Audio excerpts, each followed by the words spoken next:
Fue una de las ideas políticas más poderosas de la historia. Una nueva fe para una era de escepticismo. Prometía un mundo de armonía y abundancia, compartiendo la propiedad y distribuyéndola de forma equitativa. La idea se llamó socialismo y se difundió más lejos y rápido que ninguna religión de la historia. Pero entonces, en un abrir y cerrar de ojos, se vino abajo. ¿Qué ocurrió? En esta serie investigaremos el auge y la caída de una idea que cambió el mundo. Una idea que prometía un paraíso en la Tierra.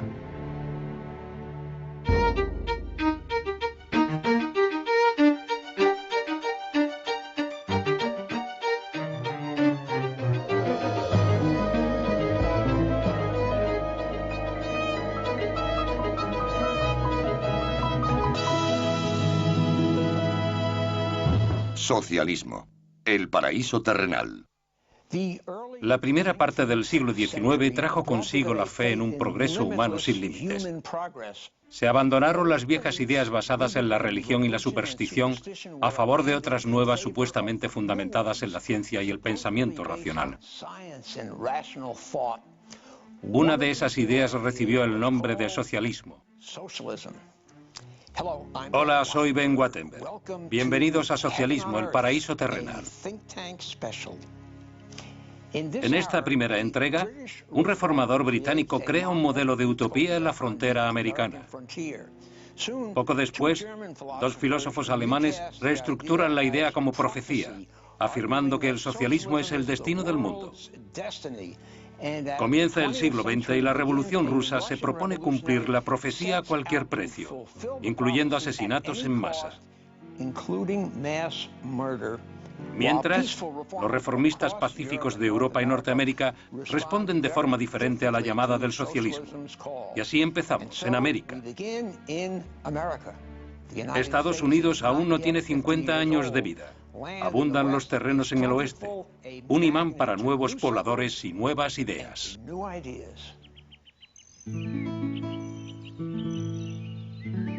Indiana, 1825.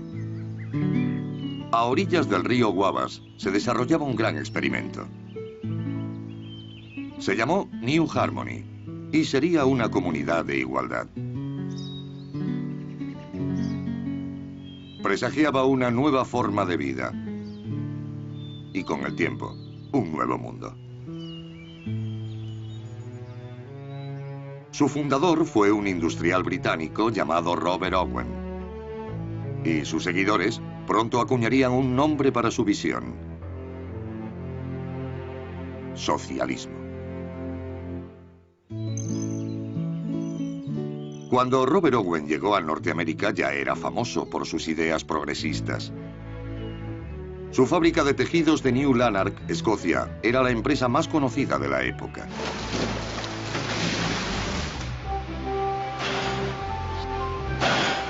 Owen redujo la jornada laboral, restringió el trabajo infantil e incluso proporcionó bajas por enfermedad.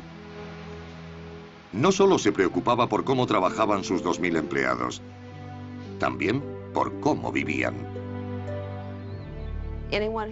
Todo aquel que viviera en sus propiedades en New Lanark debía hacerlo bajo sus reglas y eran muy concretas. ¿Con qué frecuencia sacar la basura o bañarse? ¿A qué hora debían llegar a casa por la noche? No podían emborracharse en público. Debían pasar tiempo con sus familias. Ese tipo de cosas. La educación era una pieza clave de las reformas de Owen. En vez de contratar a los hijos de sus empleados, les obligaba a ir al colegio. También creó el primer centro de preescolar del Reino Unido. Formaba parte de lo que llamó Instituto para la Formación del Carácter. Owen también desarrolló una teoría sobre la naturaleza humana, que se convertiría en una de las ideas fundamentales del socialismo. Resurgiría una y otra vez. Él pensaba que el carácter humano se podía moldear. Afirmó, la verdad más importante es que el carácter de un hombre está dirigido, y no por sí mismo. Pensaba que el hombre estaba determinado por su entorno y que empezando desde el nacimiento y educando a esos niños en un ambiente privilegiado, a través de la educación y la liberación del intelecto y el espíritu, se podía conseguir un carácter perfecto.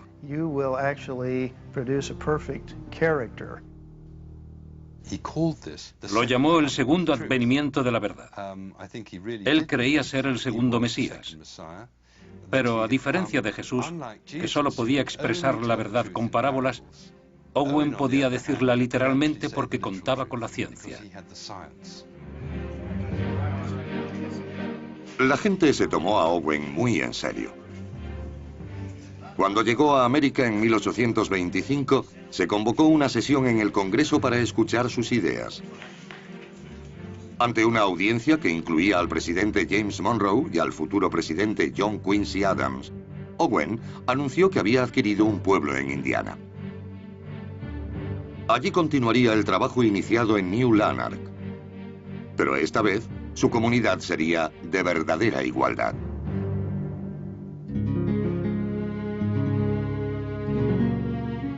Harmony, en Indiana, había sido fundada una década antes como una comuna religiosa. Owen se la compró a George Rapp, el carismático líder de una secta de luteranos alemanes que se marcharon para seguir una de las visiones de Rapp. Dejaron 160 edificios y unas 12.000 hectáreas de terreno fértil. En aquella época, Indiana estaba casi virgen.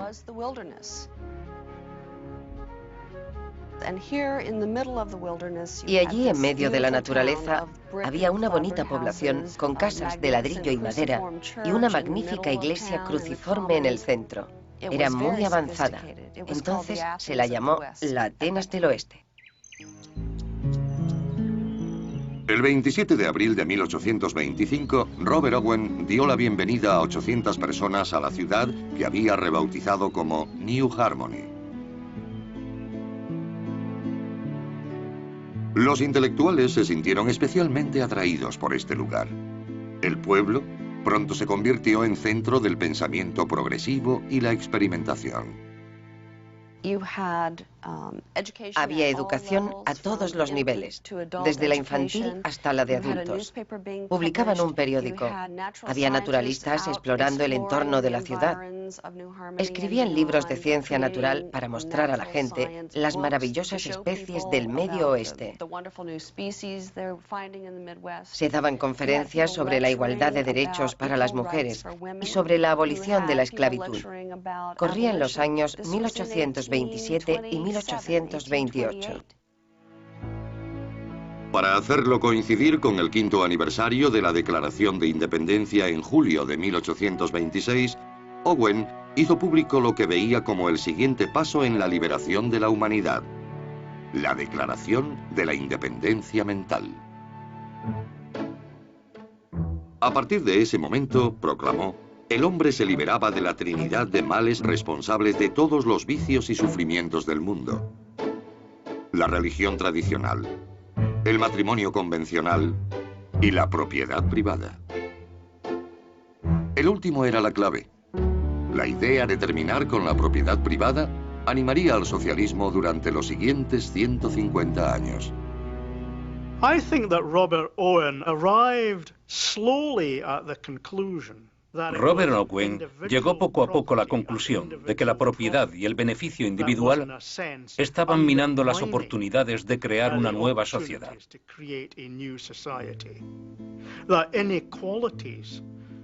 Las desigualdades en la sociedad eran creadas por las desigualdades en la administración de propiedades, riquezas y beneficios.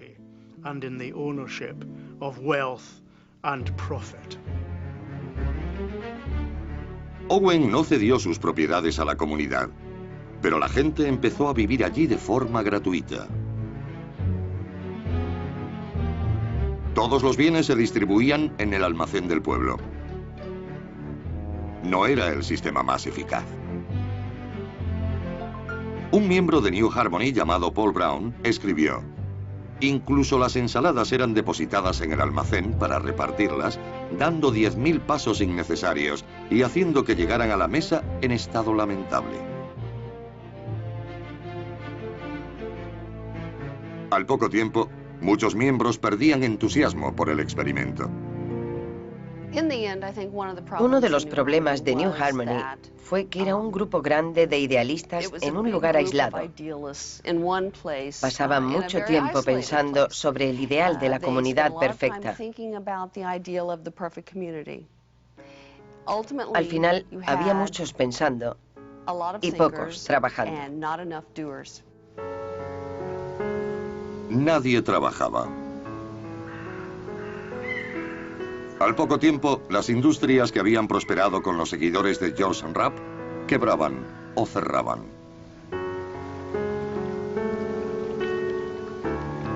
Tras 2 años, varias reorganizaciones y 7 constituciones diferentes, el gran experimento de Owen se vino abajo.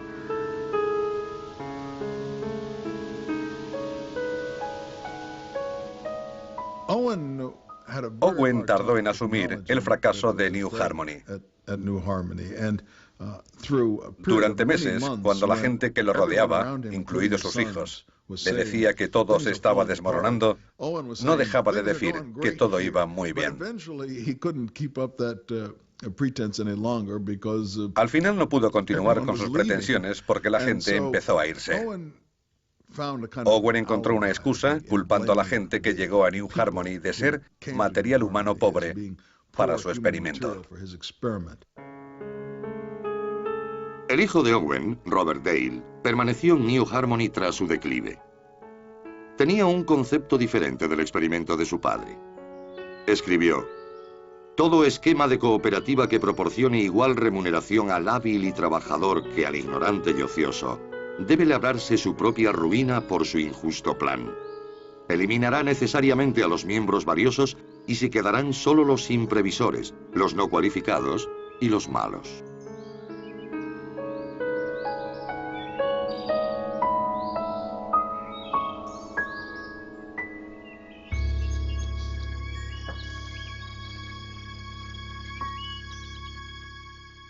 A pesar del fracaso de New Harmony y los otros intentos de poner en práctica el socialismo, la idea continuó generando gran entusiasmo.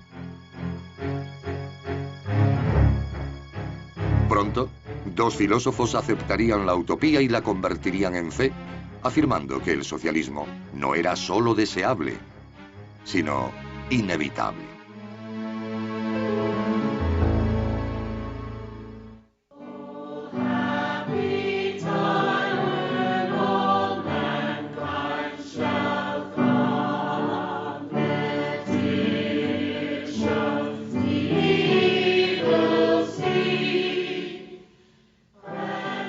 En Inglaterra, Robert Owen y sus seguidores estaban construyendo lugares de reunión para los fieles socialistas. Los llamaron salas de ciencia. Cada semana miles de partidarios del nuevo mundo moral de Owen llegaban allí buscando inspiración. Aunque proclamaban de corazón su desprecio por todo tipo de religiones, se reunían allí todos los domingos con sus familias. Pero no le llamaban misas. Le llamaban reuniones. Algunos subía al estrado y hacía algo parecido a un sermón, pero ellos lo llamaban conferencia. Después cantaban con un libro de himnos socialistas, pero no cantaban sobre Dios y la bondad, sino sobre la igualdad y la hermandad. En 1843, la congregación de Manchester incluía a un periodista alemán de 22 años llamado Friedrich Engels. Para un joven que se rebelaba contra la fe de sus padres, las reuniones tenían un gran atractivo. Engels era un rebelde. Sería el típico joven miembro de una fraternidad. Le interesaba el ejército, los deportes. Le encantaban los pubs, las mujeres. Pero también era un intelectual.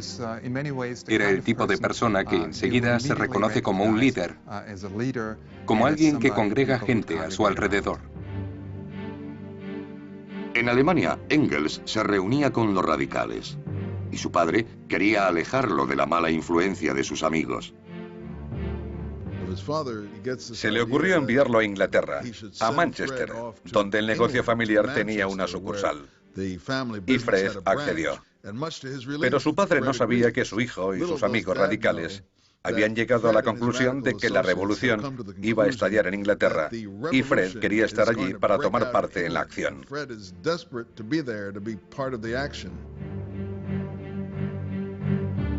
Una vez en Manchester, Engels escribió lo que se convertiría en un famoso estudio sobre la clase obrera inglesa durante la Revolución Industrial. Los obreros de 1840 en Inglaterra llevaban una vida miserable. Trabajaban 16 y 18 horas al día. Vivían en condiciones infrahumanas. Proliferaban las enfermedades. Las condiciones de vida estaban muy por debajo de lo que se esperaría incluso en países subdesarrollados. El trabajo infantil estaba a la orden del día. Fue una época lamentable. Engels veía que la clase obrera vivía de forma miserable y al mismo tiempo imaginaba su salvación si la historia proporcionaba un campo de cultivo para la revolución. Comprendió que antes o después los obreros verían que la historia jugaba a su favor y que por lo tanto los radicalizaría. Una vez radicalizados, los obreros ya no se verían pasivamente como víctimas del capitalismo e intentarían cambiar esa situación. Engels empezó a colaborar en el Nuevo Mundo Moral de Owen y otras publicaciones radicales. Entre ellas había un periódico editado por un hombre de 25 años que había formado parte del círculo de radicales del joven Fred en Alemania, Karl Marx. De joven, Marx era muy carismático. Tenía un estilo imponente y un gran genio para la teoría. Donde otros veían un significado, Marx veía un significado dentro de otro y este dentro de otro mayor. Sus colegas lo miraban asombrados y decían, este es el gran genio que puede resolverlo todo.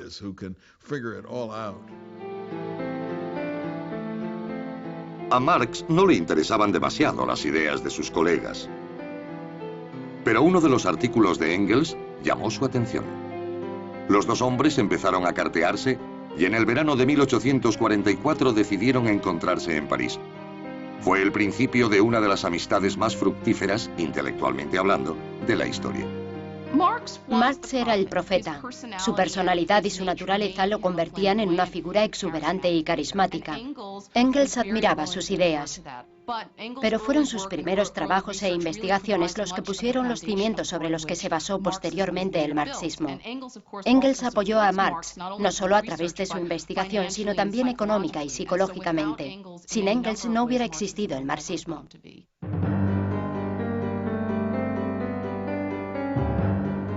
En enero de 1848, estudiantes y obreros tomaron las calles de Palermo. En febrero, la revuelta se había extendido a París. Pronto 50 levantamientos conmocionaban el continente europeo desde Rusia hasta el Canal de la Mancha. Marx y Engels volvieron a Alemania para unirse a las barricadas. Acababan de terminar de escribir un programa para la organización obrera con base en Londres. El panfleto acabaría conociéndose como el Manifiesto Comunista. La aparición del manifiesto quedaría unida para siempre a la revolución, añadiéndole su aura. Pronto, el mundo conocería una sencilla premisa del marxismo, que la historia de todas las sociedades existentes hasta ese momento era la historia de la lucha de clases. Para Marx y Engels, la esencia del sistema capitalista era la explotación.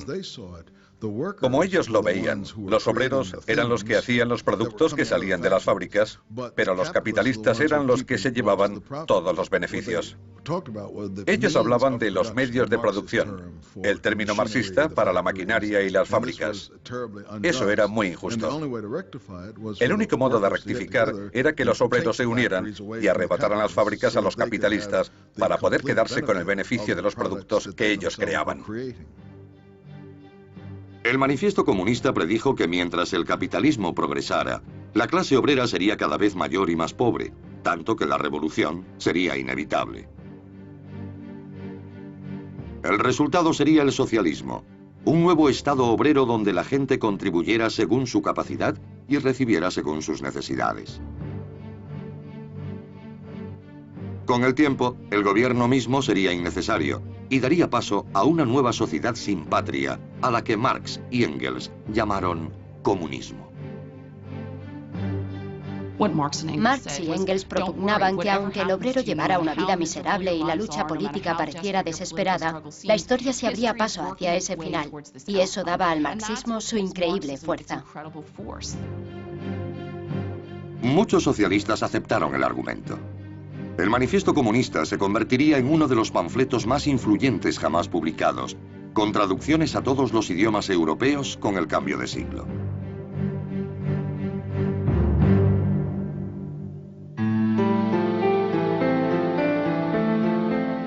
Pero el manifiesto era solo un resumen. Marx se puso a trabajar en un volumen que explicara una teoría completa del socialismo. En 1851, Marx escribió a Engels que esperaba terminarlo en 5 semanas. Pero 5 semanas se convirtieron en 5 años, otros 5 y después 5 más. Mientras, Marx dependía económicamente de Engels.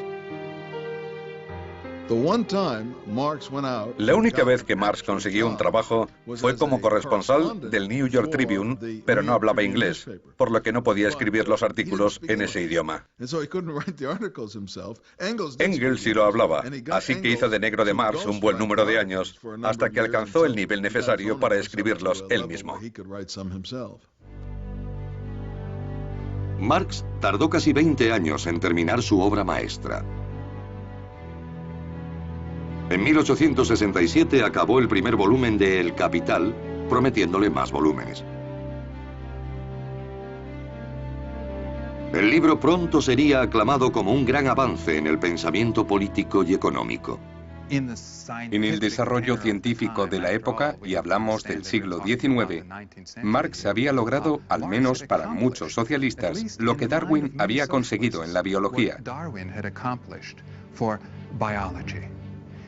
Había puesto al descubierto las leyes económicas que regían el capitalismo. Y en ese sentido, había desvelado el motor de la historia, el desarrollo económico.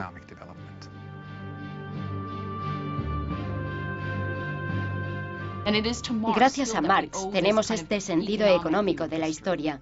Vemos a la gente como actores de un drama en el que las fuerzas económicas son fundamentales y las clases, más que los individuos, son el motor que mueve la historia.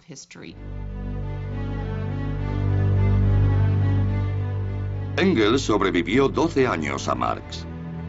Gracias en gran parte a su trabajo de relaciones públicas, el marxismo se extendió a los movimientos obreros de Alemania y de toda Europa. Pero cuando Engels murió en 1895, los socialistas más perspicaces empezaron a ver grietas en la doctrina marxista. A finales del siglo XIX, la teoría marxista tenía ya 50 años. Pero no se hacía realidad. Los obreros no eran más pobres y no llegaba la revolución. Había dos opciones: estar con los obreros, olvidarse de la revolución e intentar mejorar las cosas, o querer una revolución que les diera una nueva y gloriosa sociedad. Si los obreros no querían hacer la revolución, ya encontrarían a otros que la hicieran.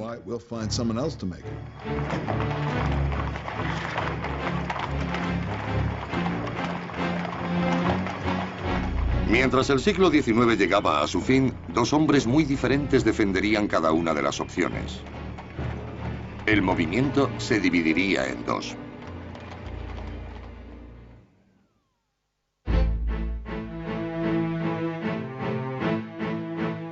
El rápido ascenso del socialismo en Alemania asustó a los gobernantes del país.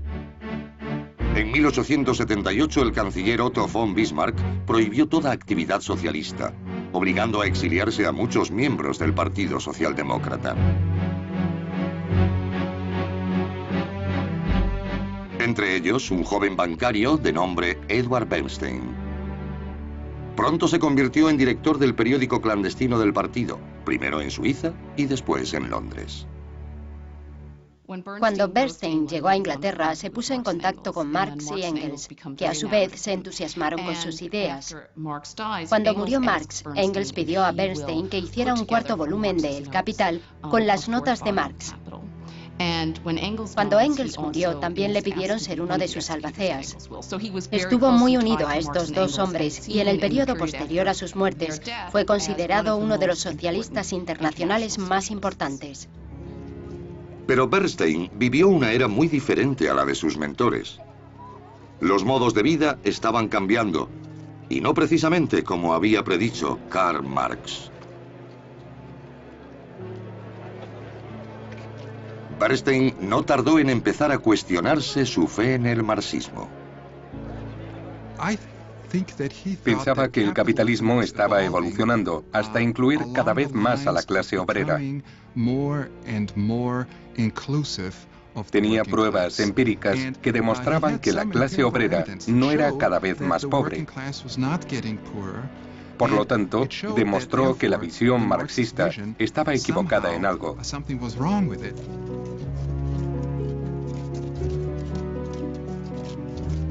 Bernstein decidió enfrentarse a sus dudas. Escribió: "Esto no puede continuar. Es absurdo intentar reconciliar lo irreconciliable. Hay que dejar claro en qué estaba equivocado Marx y en qué no".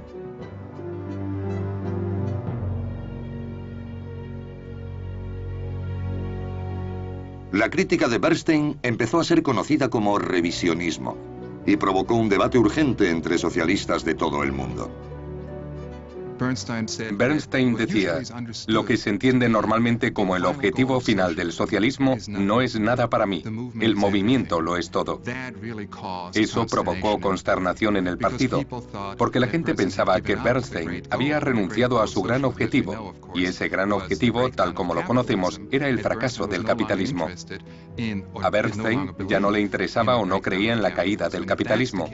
En tal caso se podría decir que ya no era un socialista marxista. Era como si el Papa de Roma ya no fuera católico.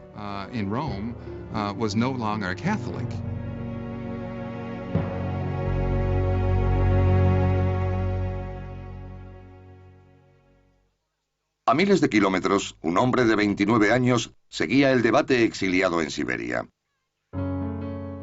Su respuesta a las críticas de Bernstein cambiaría para siempre la faz del socialismo. Su nombre, Vladimir Ilyich Ulyanov, más conocido por su nombre de guerra, Lenin. Lenin probablemente fue el mayor adicto al trabajo de Rusia, un país que no se caracterizaba por trabajar. Pero él se esforzaba. Era muy inteligente. Tenía una gran confianza en sí mismo y creía saber a ciencia cierta lo que era bueno para todo el mundo, y en especial para el futuro de su país. Cuando Vladimir tenía 17 años, su hermano mayor, Sasha, fue ejecutado por planear el asesinato del zar Alejandro III. Fue el comienzo de su carrera hacia la acción revolucionaria. Después de ir a la universidad, participó en una manifestación no política. Iba en contra de algunas normas de la universidad. Cuando fue arrestado y se descubrió que era el hermano pequeño del terrorista ejecutado, fue expulsado de la universidad. Era un gran estudiante, así que tuvo que pasar varios años de inactividad. Vladimir fue desterrado a la casa de campo familiar. Allí empezó a leer la literatura radical que había dejado su hermano ejecutado. Leyó a varios revolucionarios rusos, a Karl Marx, y llegó a la conclusión de que era importante crear un nuevo sistema socialista en Rusia, como pensaba su hermano. Los revolucionarios tenían que aprender a hacerse más fuertes, a convertirse en héroes que lo dieran todo por salvar a Rusia, como lo había hecho su hermano.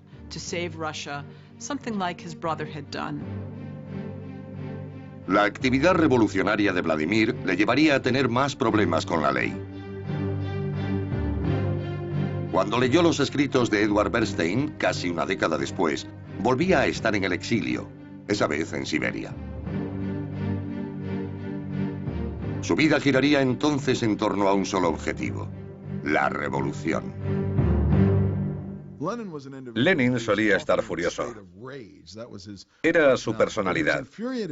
Bernstein le enfurecía, pero a diferencia de otros, se dio cuenta de que tenía razón, de que los obreros no iban hacia la revolución. Cuando Lenin volvió del exilio, su hermano menor fue a buscarlo a la estación de tren. Dmitri Ulyanov recordaría después el primer tema que salió de los labios de su hermano: la necesidad de refutar a Bernstein. Pronto estableció una idea radicalmente diferente de qué hacer si los obreros no iban a la revolución. Lenin desarrolló muy pronto lo que yo llamaría una política basada en la ausencia de confianza. Si no se puede esperar que los obreros hagan una revolución, ¿en quién confiar? Para Lenin solo se podía confiar en revolucionarios profesionales, como él mismo, que harían la revolución en nombre del pueblo. Lenin se dijo: al diablo con los obreros, la revolución lo es todo. Pero no fue tan honesto. No dijo al diablo con los obreros, sino: tendremos que descubrir la vanguardia de los obreros, del proletariado. Seremos mis camaradas y yo, y nosotros haremos la revolución para los obreros. Para Lenin era más que una teoría. En 1900 abandonó Europa para fundar un periódico clandestino, Iskra o Chispa, con la que prendería un nuevo movimiento revolucionario en Rusia.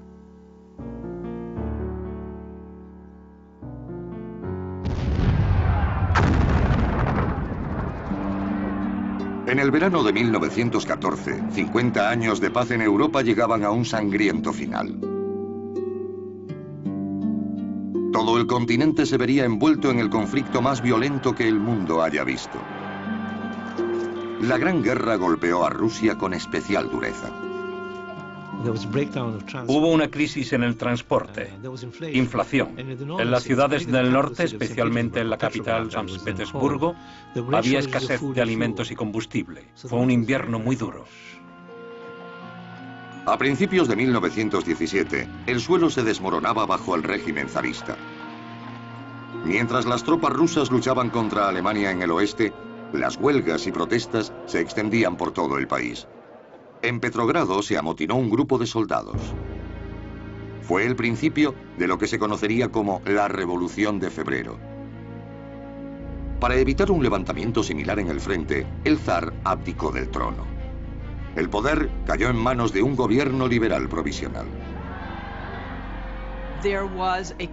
Hubo una especie de caos y anarquía que se extendió rápidamente en Rusia después de la Revolución de Febrero, después de la abdicación del zar.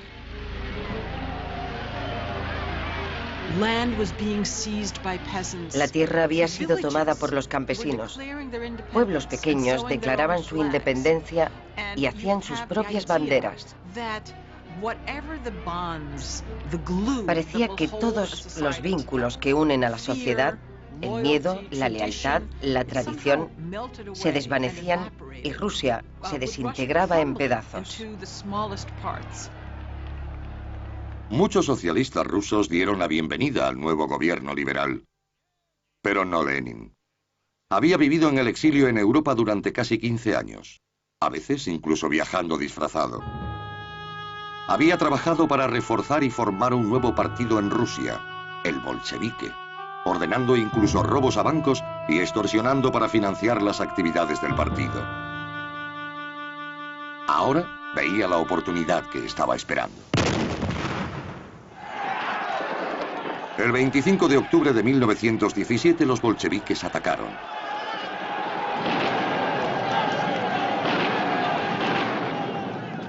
Esta es una reconstrucción soviética del asalto de los hombres de Lenin al Palacio de Invierno de San Petersburgo. En realidad, la revolución fue mucho menos dramática. El gobierno provisional entregó el poder sin apenas derramamiento de sangre. Pocos esperaban que el nuevo régimen estuviera más tiempo en el poder que el anterior.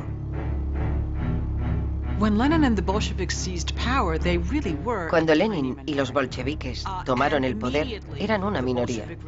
Casi inmediatamente, el régimen bolchevique se vio envuelto en una guerra civil que ganó militarmente, pero que también ganó porque los bolcheviques habían usado bien la propaganda para conquistar lo que hoy podríamos llamar los corazones y mentes del pueblo ruso.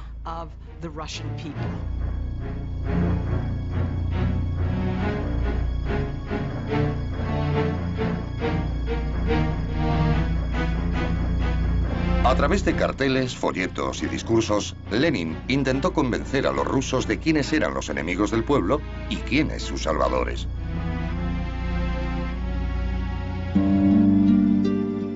Pero Lenin no se quedó en la propaganda. Los enemigos del pueblo recibieron su merecido, incluidos sacerdotes, agricultores ricos y oponentes políticos. Lenin comenzó con Nicolás II, el último zar de Rusia. Él, su esposa, sus 5 hijos, su médico, sus criados, todos fueron asesinados. Después mutilaron los cuerpos y los quemaron. Los restos fueron enterrados en una fosa que se descubrió hace pocos años. Después, en agosto de 1918, un revolucionario que creyó que Lenin había traicionado a los rusos le disparó hiriéndolo casi mortalmente. Lenin y sus secuaces decidieron llevar a cabo el terror rojo. Fue algo terrible.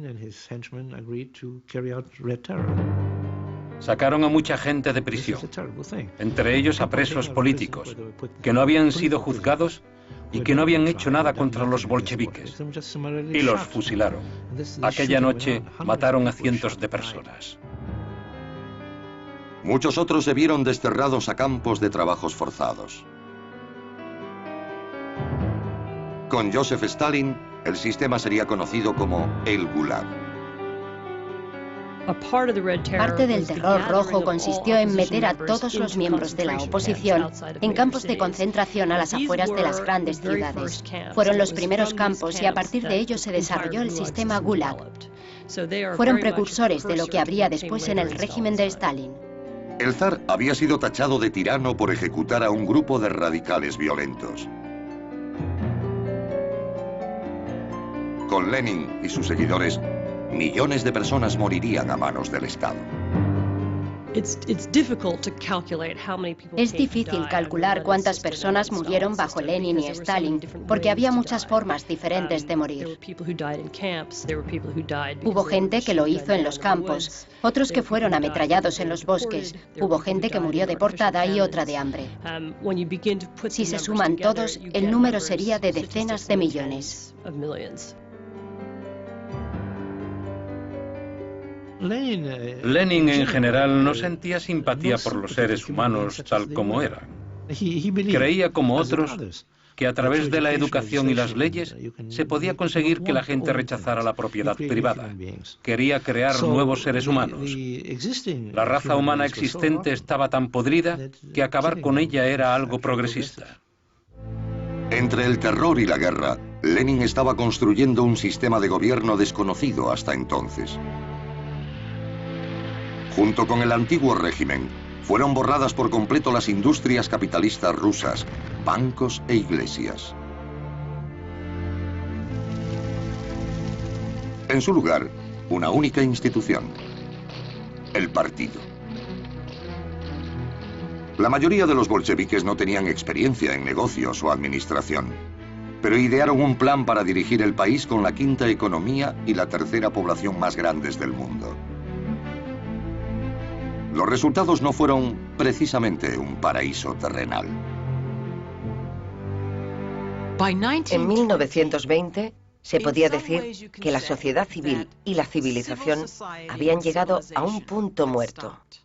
Hubo una hambruna generalizada. La industria se había venido abajo. El ferrocarril había dejado de funcionar. La economía se había desintegrado y el pueblo volvía a las formas más primitivas de trueque. Murió mucha gente. Fue una pesadilla. Ahora, Rusia era conocida oficialmente como Unión de Repúblicas Socialistas Soviéticas. Los bolcheviques se llamaban a sí mismos comunistas. El término se había ido intercambiando con el de socialismo. Pero tomó un nuevo significado cuando Lenin rompió todos los lazos con el resto de socialistas del mundo y formó un nuevo movimiento internacional. Tenía grandes planes para su revolución. Lenin dijo más de una vez que no creía que la revolución quedara confinada a Rusia. La revolución tenía que extenderse, tenía que llegar a los países industrializados de Occidente, primero a Alemania y Gran Bretaña, y después a Estados Unidos. En el esquema marxista de las cosas, la primera nación que había que transformar era el país capitalista más avanzado del mundo. Y ese era Estados Unidos. Pero, irónicamente, el socialismo nunca consiguió la misma popularidad en Norteamérica que en otros países. Básicamente porque su principal destinatario, la clase obrera, los sindicatos, no lo aceptaban. Lucharon por ello un tiempo y después lo rechazaron. En Norteamérica, la división entre sindicatos y socialistas se remonta a los comienzos del movimiento obrero organizado a finales del siglo XIX. Incitados por Marx y Engels, los movimientos obreros de toda Europa empezaron a cobrar fuerza, y la mayoría adoptó el socialismo como filosofía a seguir. Los obreros también se organizaron en Norteamérica, pero ellos escogerían un camino diferente, liderados por un fabricante de puros llamado Samuel Gompers. La ironía sobre Sam Gompers era que se trataba de un marxista que formó un sindicato antimarxista.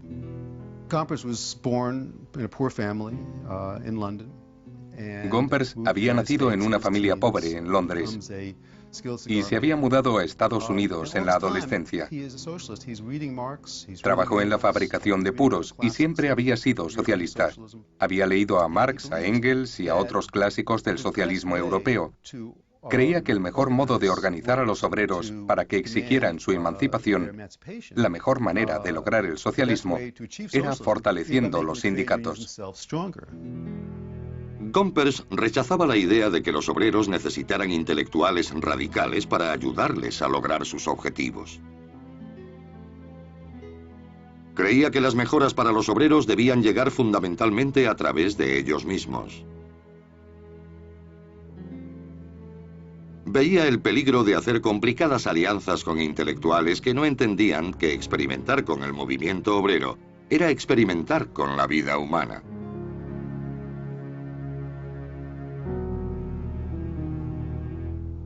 Gompers y sus aliados apoyaron algo llamado sindicalismo puro y simple. Significaba usar las huelgas y boicots para luchar por un mejor salario y beneficios, en vez de acciones políticas para crear un nuevo sistema. En 1866, Gompers ayudó a fundar la Federación Americana del Trabajo, la AFL, uniendo a sindicatos de todo el país. Como primer presidente de la AFL, su salario sería menor del que conseguía haciendo puros. El liderazgo de Gompers sobre los obreros norteamericanos sería desafiado por socialistas de dentro y fuera de la AFL. En 1901, algunos de ellos se unieron para formar el Partido Socialista de América. Al timón del partido estaría su rival, un hombre del mundo del ferrocarril llamado Eugene Debs. Debs es un personaje fascinante porque es uno de los candidatos perennes que se presentó 5 veces a la presidencia por el Partido Socialista. En 1916 consiguió su mayor éxito, un escaso 6% de los votos, pero era una figura muy popular y carismática, mucho más que Gompers. Gompers esperaba poder trabajar con Debs, pero terminó llamándole apóstol del fracaso. Se había implicado en el Sindicato de Occidente, después en el Sindicato Americano y en el IWW. Gompers pensaba que cualquier intento de organizar un sindicato rival era en realidad hacer el trabajo a los patronos. porque habría sindicatos enfrentados.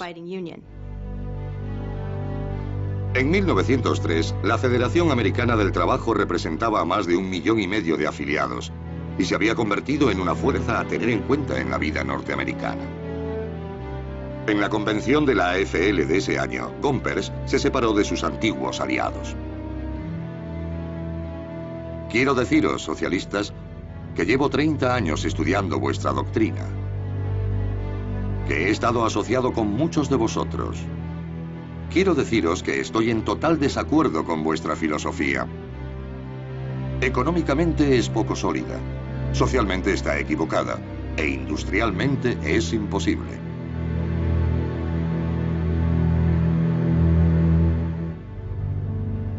A pesar de la oposición de Gompers, el Partido Socialista continuó cobrando fuerza. Sorprendentemente, el partido consiguió más apoyo entre los campesinos que entre los obreros de la industria. Uno de los mayores centros de apoyo al socialismo fue Oklahoma. Eugene Debs consiguió más del 16% de los votos aquí en 1912. Pero la entrada del país en la Primera Guerra Mundial significó un momento crucial para el partido. En la Primera Guerra Mundial, los socialistas de todo el mundo tuvieron que decidir si apoyaban en la guerra a sus países o a la Fraternidad Socialista Internacional, oponiéndose a la guerra entre obreros. Y el Partido Socialista Norteamericano, a diferencia de los partidos europeos, decidió oponerse al gobierno americano y a la Primera Guerra Mundial. Y la mayoría de los sindicalistas, con Gompers a la cabeza, apoyaron la guerra. Los socialistas más moderados abandonaron el partido y trabajaron con Gompers en la AFL. Los más radicales hablaron en contra de la guerra y fueron arrestados. Eugene Debs fue detenido en 1918 y condenado a 10 años de cárcel. Cuando salió en 1921, cuando fue indultado, el Partido Socialista era un pequeño reducto. El partido nunca recuperó su fuerza previa a la guerra, ni siquiera durante la Gran Depresión. Gompers y la Federación Americana del Trabajo, la AFL-CIO, habían conseguido ser la principal voz de los obreros americanos.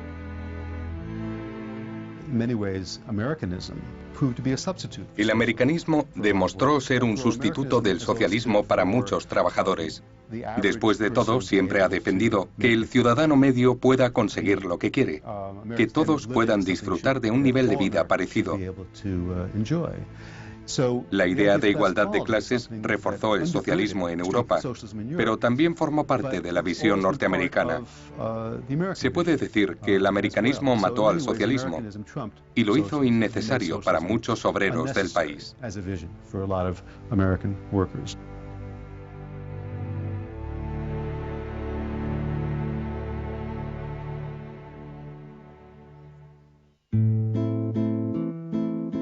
Pero el socialismo encontraría su hueco en Norteamérica. Cuando el Partido Socialista desapareció de la escena política de Estados Unidos, algunos de los agricultores que habían acogido sus ideales llevarían su política al norte, a Canadá. Hoy los estadounidenses piensan en Canadá como un lugar más radical y más socialista. La ironía es que los primeros políticos socialistas canadienses, los primeros intelectuales, eran de allí. La gente ha olvidado eso. El socialismo del que se habla en Canadá fue importado de Estados Unidos. Entre 1898 y 1915, casi 1 millón de personas emigraron de Estados Unidos a Canadá. Atraídos por tierras baratas, la mayoría se estableció en las provincias del occidente canadiense de Alberta, Saskatchewan y Manitoba, la última frontera de Norteamérica. Llevaron sus conocimientos para vivir de la tierra y una serie de convicciones políticas enraizadas en la experiencia. Los agricultores de las praderas de Canadá y de las grandes llanuras de Estados Unidos sufrieron los mismos problemas en la última parte del siglo XIX. Se sentían extorsionados por los ferrocarriles y por los banqueros. Pensaban que las condiciones del mercado iban contra ellos. En vez de verlo como fuerzas impersonales, lo tomaron como algo personal y vieron a los banqueros, a los hombres del ferrocarril y a los abogados como su enemigo. Con el cambio de siglo, la forma de protestar consistía en pedir la nacionalización de las cosas. Como las instituciones se resistían, el movimiento lógico era la radicalización. En Canadá se radicalizaron de la misma forma y con la misma gente y organizaciones que en Estados Unidos. Debemos enfatizar que estas organizaciones no empezaron en Canadá, sino en Estados Unidos.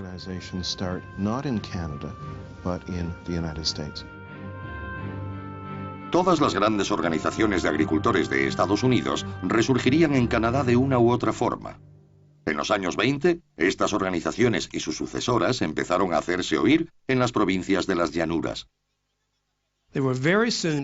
Pronto pudieron influir en la política electoral de Manitoba, Saskatchewan y Alberta, simplemente por la fuerza de su número. Cuando se notó la Gran Depresión en las llanuras en los años 20, no en los 30, con la sequía y la caída del mercado del trigo, los agricultores empezaron a pensar en formar su propia fuerza política independiente. En 1932 surgió un nuevo partido político de una conferencia en Saskatchewan, la Federación Cooperativa de la Commonwealth, la CCF.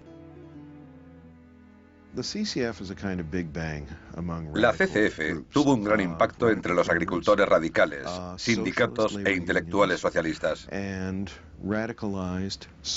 También se dejó sentir en universidades y en iglesias protestantes.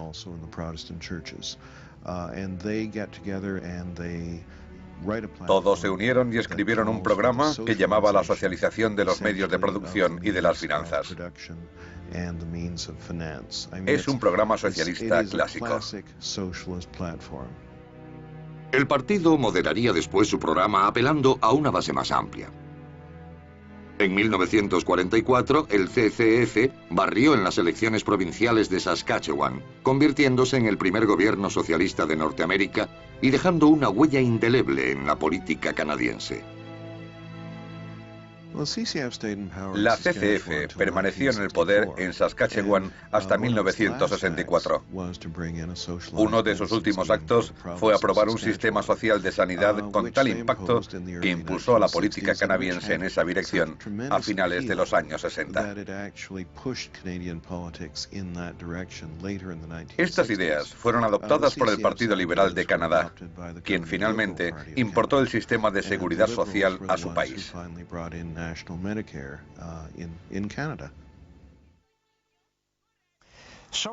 El socialismo encontró más partidarios en Canadá que en Estados Unidos. En 1962, el CCF se convirtió en el nuevo Partido Democrático. Sigue siendo socialista en sus convicciones y una fuerza importante en la política canadiense. En Norteamérica, algunas de las ideas propugnadas por los socialistas encontraron su hueco en la corriente dominante. Ideas como el seguro de desempleo, la seguridad social y la jornada laboral de 8 horas. Pero el socialismo en sí mismo nunca tuvo éxito. No se pierdan el segundo episodio de Socialismo, el paraíso terrenal. Gracias, soy Ben Wattenberg. En el siguiente capítulo, de China a Gran Bretaña, de Israel a África, una nueva generación de líderes da vida a visiones radicalmente diversas, mientras el socialismo llega al poder por todo el mundo.